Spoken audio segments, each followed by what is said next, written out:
مالک یوم الدین، جزا کے دن کا مالک۔ جزا کے دن سے مراد قیامت کا دن ہے کہ اس دن نیک اعمال کرنے والے مسلمانوں کو ثواب ملے گا اور گنہگاروں اور کافروں کو سزا ملے گی، جبکہ مالک اسے کہتے ہیں جو اپنی ملکیت میں موجود چیزوں میں جیسے چاہے تصرف کرے۔ اللہ تعالیٰ اگرچہ دنیا و آخرت دونوں کا مالک ہے، لیکن یہاں قیامت کے دن کو بطور خاص اس لیے ذکر کیا تاکہ اس دن کی اہمیت دل میں بیٹھے۔ نیز دنیا کے مقابلے میں آخرت میں اللہ تعالیٰ کے مالک ہونے کا ظہور زیادہ ہوگا، کیونکہ اس دن کسی کے پاس ظاہری سلطنت بھی نہ ہوگی جو اللہ تعالیٰ نے دنیا میں لوگوں کو عطا فرمائی تھی۔ اس لیے یہاں خاص طور پر قیامت کے دن کی ملکیت کا ذکر کیا گیا۔ ایاک نعبد و ایاک نستعین، ہم تیری ہی عبادت کرتے ہیں اور تجھ ہی سے مدد چاہتے ہیں۔ اس سے پہلی آیات میں بیان ہوا کہ ہر طرح کی حمد و ثنا کا حقیقی مستحق اللہ تعالی ہے، جو کہ سب جہانوں کا پالنے والا، بہت مہربان اور رحم فرمانے والا ہے۔ اور اس آیت سے بندوں کو سکھایا جا رہا ہے کہ اللہ تعالی کی بارگاہ میں اپنی بندگی کا اظہار یوں کرو کہ اے اللہ عز و جل، ہم صرف تیری ہی عبادت کرتے ہیں، کیونکہ عبادت کا مستحق صرف تو ہی ہے، اور تیرے علاوہ اور کوئی اس لائق ہی نہیں کہ اس کی عبادت کی جا سکے، اور حقیقی مدد کرنے والا بھی تو ہی ہے۔ تیری اجازت و مرضی کے بغیر کوئی کسی قسم کی ظاہری، باطنی، جسمانی، روحانی، چھوٹی بڑی کوئی مدد نہیں کر سکتا۔ عبادت اور تعظیم میں فرق۔ عبادت کا مفہوم بہت واضح ہے، سمجھنے کے لیے اتنا ہی کافی ہے کہ کسی کو عبادت کے لائق سمجھتے ہوئے اس کی کسی قسم کی تعظیم کرنا عبادت کہلاتا ہے، اور اگر عبادت کے لائق نہ سمجھیں تو وہ محض تعظیم ہوگی، عبادت نہیں کہلائے گی۔ جیسے نماز میں ہاتھ باندھ کر کھڑا ہونا عبادت ہے، لیکن یہی نماز کی طرح ہاتھ باندھ کر کھڑا ہونا استاد، پیر یا ماں باپ کے لیے ہو تو محض تعظیم ہے، عبادت نہیں، اور دونوں میں فرق وہی ہے جو ابھی بیان کیا گیا۔ آیت ایاک نعبد سے معلوم ہونے والی اہم باتیں۔ آیت میں جمع کے صیغے ہیں، جیسے ہم تیری ہی عبادت کرتے ہیں۔ اس سے معلوم ہوا کہ نماز جماعت کے ساتھ ادا کرنی چاہیے، اور دوسروں کو بھی عبادت کرنے میں شریک کرنے کا فائدہ یہ ہے کہ گناہ گاروں کی عبادتیں اللہ تعالیٰ کی بارگاہ کے محبوب اور مقبول بندوں کی عبادتوں کے ساتھ جمع ہو کر قبولیت کا درجہ پا لیتی ہیں۔ نیز یہ بھی معلوم ہوا کہ اللہ تعالیٰ کی بارگاہ میں اپنی حاجت عرض کرنے سے پہلے اپنی بندگی کا اظہار کرنا چاہیے۔ امام عبداللہ بن احمد نصفی رحمۃ اللہ تعالی علیہ فرماتے ہیں، عبادت کو مدد طلب کرنے سے پہلے ذکر کیا گیا، کیونکہ حاجت طلب کرنے سے پہلے اللہ تعالیٰ کی بارگاہ میں وسیلہ پیش کرنا قبولیت کے زیادہ قریب ہے۔ اللہ تعالیٰ کی بارگاہ میں وسیلہ پیش کرنے کی برکت۔ ہر مسلمان کو چاہیے کہ وہ اللہ تعالیٰ کی بارگاہ میں کسی کا وسیلہ پیش کر کے اپنی حاجات کے لیے دعا کیا کرے، تاکہ اس وسیلے کے صدقے دعا جلد مقبول ہو جائے، اور اللہ تعالیٰ کی بارگاہ میں وسیلہ پیش کرنا قرآن و حدیث سے ثابت ہے۔ چنانچہ وسیلے کے بارے میں اللہ تعالیٰ ارشاد فرماتا ہے، یا ایھا الذین آمنوا اتقوا اللہ وابتغوا الیہ الوسیلہ، اے ایمان والو، اللہ سے ڈرو اور اس کی طرف وسیلہ ڈھونڈو۔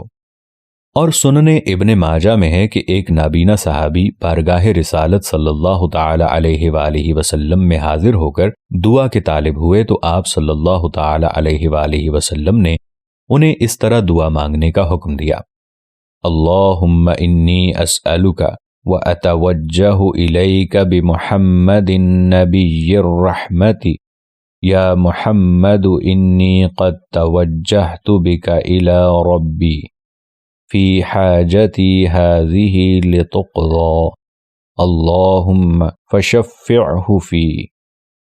اے اللہ عز و جل، میں تجھ سے سوال کرتا ہوں اور تیری طرف نبی رحمت حضرت محمد صلی اللہ تعالی علیہ وآلہ وسلم کے ساتھ متوجہ ہوتا ہوں۔ اے محمد صلی اللہ تعالی علیہ وآلہ وسلم، میں نے آپ صلی اللہ تعالی علیہ وآلہ وسلم کے وسیلے سے اپنے رب عز و جل کی طرف اپنی اس حاجت میں توجہ کی تاکہ میری حاجت پوری کر دی جائے۔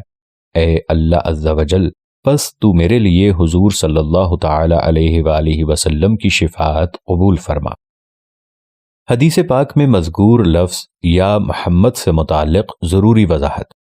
اعلیٰ حضرت امام احمد رضا خان رحمۃ اللہ تعالی علیہ فرماتے ہیں، علماء تصریح فرماتے ہیں، حضور اقدس صلی اللہ تعالی علیہ وآلہ وسلم کو نام لے کر ندا کرنی حرام ہے، اور یہ بات واقعی محل انصاف ہے۔ جسے اس کا مالک و مولا تبارک و تعالی نام لے کر نہ پکارے تو غلام کی کیا مجال کہ وہ راہ ادب سے تجاوز کرے۔ بلکہ امام زین الدین مراغی وغیرہ محققین نے فرمایا، اگر یہ لفظ کسی دعا میں وارد ہو جو خود نبی صلی اللہ تعالی علیہ وآلہ وسلم نے تعلیم فرمائی ہو، جیسے دعائے یا محمد انی توجہت بک الی ربی، تاہم اس کی جگہ یا رسول اللہ یا نبی اللہ کہنا چاہیے، حالانکہ الفاظ دعا میں حد الوسط تغیر نہیں کی جاتی۔ یہ مسئلہ مہمہ یعنی اہم ترین مسئلہ جس سے اکثر اہل زمانہ غافل ہیں، واجب الحفظ ہے۔ وَإِيَّاكَ نَسْتَعِينُ، اور تجھ ہی سے مدد چاہتے ہیں۔ اس آیت میں بیان کیا گیا کہ مدد طلب کرنا خواہ واسطے کے ساتھ ہو یا واسطے کے بغیر ہو، ہر طرح سے اللہ تعالیٰ کے ساتھ خاص ہے، اور اللہ تعالیٰ کی ذات ہی ایسی ہے جس سے حقیقی طور پر مدد طلب کی جائے۔ اعلیٰ حضرت امام احمد رضا خان رحمۃ اللہ تعالی علیہ فرماتے ہیں، حقیقی مدد طلب کرنے سے مراد یہ ہے کہ جس سے مدد طلب کی جائے اسے بذات قادر، مستقل مالک اور غنی بے نیاز جانا جائے، کہ وہ اللہ تعالیٰ کی عطا کے بغیر خود اپنی ذات سے اس کام یعنی مدد کرنے کی قدرت رکھتا ہے۔ اللہ تعالیٰ کے علاوہ کسی اور کے بارے میں یہ عقیدہ رکھنا ہر مسلمان کے نزدیک شرک ہے، اور کوئی مسلمان اللہ تعالیٰ کے علاوہ کسی اور کے بارے میں ایسا عقیدہ نہیں رکھتا، اور اللہ تعالیٰ کے مقبول بندوں کے بارے میں مسلمان یہ عقیدہ رکھتا ہے کہ وہ اللہ تعالیٰ کی بارگاہ تک پہنچنے کے لیے واسطہ اور حاجات پوری ہونے کا وسیلہ اور ذریعہ ہیں۔ تو جس طرح حقیقی وجود کہ کسی کے پیدا کیے بغیر خود اپنی ذات سے موجود ہونا اللہ تعالیٰ کے ساتھ خاص ہے، اس کے باوجود کسی کو موجود کہنا اس وقت تک شرک نہیں جب تک وہی حقیقی وجود مراد نہ لیا جائے۔ یوں ہی حقیقی علم کہ کسی کی عطا کے بغیر خود اپنی ذات سے ہو، اور حقیقی تعلیم کہ کسی چیز کی محتاجی کے بغیر از خود کسی کو سکھانا اللہ تعالیٰ کے ساتھ خاص ہے۔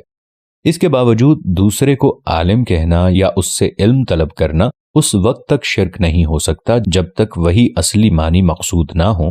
تو اسی طرح کسی سے مدد طلب کرنے کا معاملہ ہے کہ اس کا حقیقی معنی اللہ تعالیٰ کے ساتھ خاص ہے، اور وسیلہ اور واسطہ کے معنی میں اللہ تعالیٰ کے علاوہ کے لیے ثابت ہے اور حق ہے، بلکہ یہ معنی تو غیر خدا ہی کے لیے خاص ہیں، کیونکہ اللہ تعالیٰ وسیلہ اور واسطہ بننے سے پاک ہے۔